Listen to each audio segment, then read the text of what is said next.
70 سالہ بچے، تمہیں یہ علم نہیں کہ جب مانیٹرنگ روم بنتے ہیں تو بھٹو پھانسی چڑھ جاتا ہے، جب مانیٹرنگ روم بنتے ہیں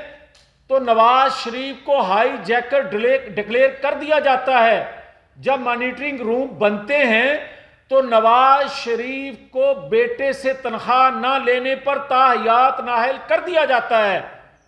تمہیں 70 سالہ بیٹے یہ علم نہیں کہ جب مانیٹرنگ روم بنتے ہیں تو ایک دمڑی کی کرپشن نہ کرنے والا چور ڈاکو لوگوں کے ذہن نشین کروا دیا جاتا ہے نواز شریف۔ مگر یہ سنو، مانیٹرنگ روم بنے ہوتے تو ایک گولی بقول تیرے لگی جس نے تھوڑی دیر میں انڈے بچے دیے اور وہ 4 جگہ لگ گئی، اور پھر اس کے بعد تھوڑی دیر میں اس نے انڈے بچے دیے اور جن جن کی خواہش تھی ان کو بھی خراش لگ گئی ان گولیوں سے۔ اور تم نے جو ایف آئی آر کی، جو مقدمے کی ریکوائرمنٹ قانونی ہوتی ہے میڈیکل کروانا، وہ تم آج تک نہیں کروایا تاکہ چیزیں بے نقاب نہ ہو سکے، تاکہ سازش بے نقاب نہ ہو سکے۔ اور جب ہم کہتے تھے کہ یہ مومی مجسمہ پگھل رہا ہے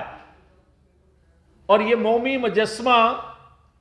اسٹیبلشمنٹ کے سائے کے بغیر پگھل رہا ہے،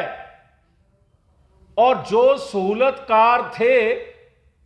جو اکا دکا رہ گئے ان کو خطرہ یہ ہے کہ یہ مومی مجسمہ پگھلتے پگھلتے کہیں وہ ساری باتیں حقائق پبلک نہ کر دے جو پاکستانی لیڈرشپ سے ہوتا رہا، جو پاکستان کے اداروں سے ہوتا رہا۔ مگر جب ہم یہ کہتے تھے کہ اکا دکا سازش کر رہے ہیں تو ہماری بات کو وزن نہ دیا گیا، اور آج ایک غیر ملکی میڈیا کو انٹرویو دیتے ہوئے عمران خان صاحب خود فرماتے ہیں، اقرار جرم کرتے ہیں کہ اداروں میں بیٹھے لوگ مجھے سہولت کاری، مجھے انفارمیشن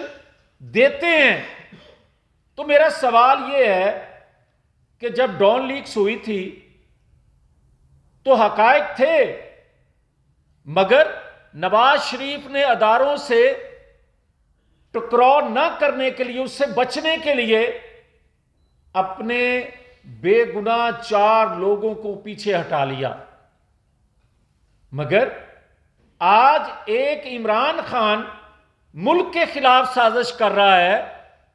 تو ادارے سے اکا دکا جو اس کو سہولت کاری کا کردار ادا کر رہے ہیں بقول عمران خان کے، تو اتنے وہ طاقتور ہیں کہ ان کو بے نقاب ان کے ہاتھوں کو روکا نہیں جا سکتا قومی مفاد میں۔ تو پھر مجھے کوئی یہ بتائے کہ آج عمران خان بقول عمران خان کہ میں جناب اتنا پاپولر ہوں، یہ پاپولیرٹی اگر 18-20 سال کے نوجوانوں کو یہ جو بتا رہا ہے اور جس کی وجہ سے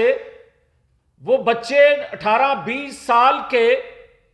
اس کا دم بھر رہے ہیں، اگر ہم اس کا 1/4 حصہ بھی بتا دیں تو یہ پاپولیرٹی وہاں سے اٹھ کے کسی اور جگہ چلی جائے۔ ہم نشاندہی کرتے رہے مگر ہم نے ریڈ لائن کراس نہ کی، اس لیے کہ یہ ملک ہمارا ہے۔ مگر یہ کیسا انوکھا لاڈلا ہے جو کھیلنے کو پاکستان مانگتا ہے؟ یہ کیسا لاڈلا ہے جو پاکستان کی معیشت سے کھیل گیا، جو پاکستان کی اخلاقیات سے کھیل گیا، جو پاکستان کی حساس ترین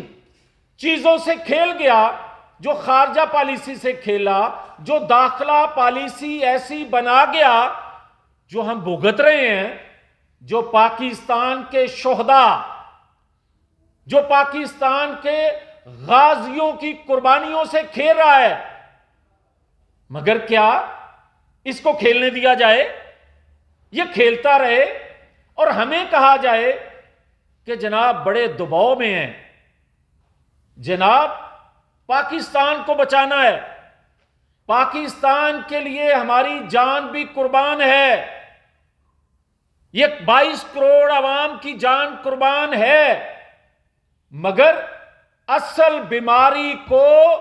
75 سالوں کے بعد ایک سائیڈ پہ رکھنا ہوگا۔ کون ہے جو 25 سال کہتا تھا میں نے جدوجہد کی، 25 سال پرورش کی گئی، اور 25 سال کسی نے کسی مقصد کے لیے پرورش کی، مگر اس دوران کچھ اور بھی تڑکے لگتے رہے، اور جو اس نے بولا پچھلے 4 ماہ میں، کہا کہ پاکستان کا نیوکلیر خطرے میں ہے، اس نے کہا کہ پاکستان پر اگر میں نہیں تو اس سے بہتر ہے بم گر جائے، اس نے کہا